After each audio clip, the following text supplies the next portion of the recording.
Welcome to my podcast. Today's question: why prayer can transform life? Prayer does not change God, but it changes him who prays. There is a beautiful story of three farmers. These three farmers had become very famous men. People had great faith in these three men. They called them saints. The highest priest of the country heard about these three saints and was very disturbed because people were not coming to him. They were going to those three saints and he had not even heard their names. And how could they be saints? In Christianity, a saint is a saint only when the church recognizes him as a saint. The English word saint comes from sanction. When the church sanctions somebody as a saint, then he or she is a saint. The high priest was certainly very angry. He took a boat because those three saints lived on the far side of a lake, and he went to visit them. The three saints were sitting beneath a tree. They were very simple people, farmers, uneducated. They touched the feet of the high priest, and the high priest was very happy. He thought, now I will put them right. These are not very dangerous people. I thought they were rebels or something. And so he asked them, how did you become saints? They said, we don't know. We don't know what you are saying. We don't know that we are saints either. People have started calling us saints, and we go on trying to convince them that we are not. We are very simple people, but they don't listen. The more we argue that we are not, the more they worship us, and we are not very good at arguing either. The high priest was very happy.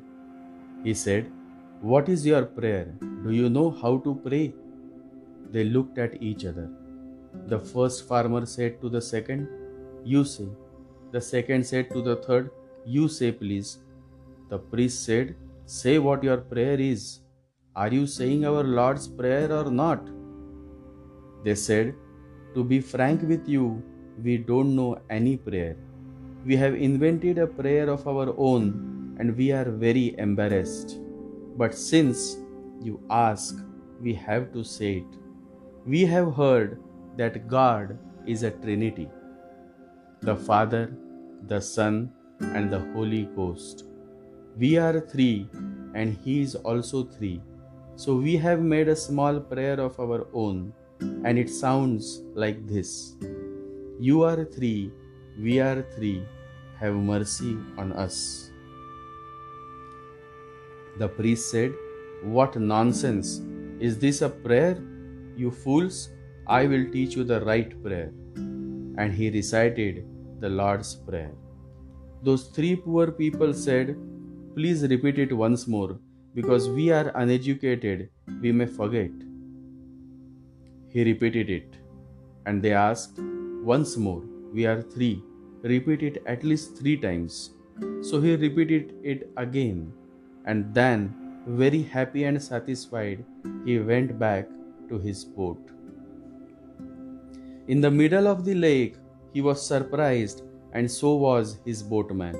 Those 3 poor people were coming towards them, running on water. And they said, wait, please one more time, we have forgotten the prayer. Now it was the turn of the priest to touch their feet, and he said, forget what I have said to you. Your prayer has been heard, my prayer has not been heard yet. You continue as you are continuing. I was utterly wrong to say anything to you. Forgive me. What a wonderful story from a man who is regarded as one of the greatest authors of all time, Leo Tolstoy. Prayer is a state of simplicity. It is not of words but of silence. The three illiterate farmers were so simple, so humble, so innocent, and so truthful that their prayer was very simple but filled with an ocean of selfless love. They had reached such a spiritual stage that they went running on water, and yet there was no ego, not even a feeling of doing something miraculous or being someone. In the kingdom of God, you are not accepted based on your degrees, intelligence, beauty, money, property, or fame. You are simply accepted by the love you have for Him. The most unique privilege, the most beautiful blessing bestowed on humanity is to pray. And prayer need not have any language or any words. All it needs is a heart filled with humility, gratitude, and love towards Him. And then the problems, the worries, and the miseries slowly start evaporating, and life starts transforming into something you had never imagined. Never doubt the power of prayer. The prayer of a man is powerful and effective. The value of persistent prayer is not that God will hear us, but that we will finally hear Him. Prayer does not fit us for the greater work. Prayer is the greater work. Always pray when you are in trouble. Always pray, and God will listen to your prayer. Meditate.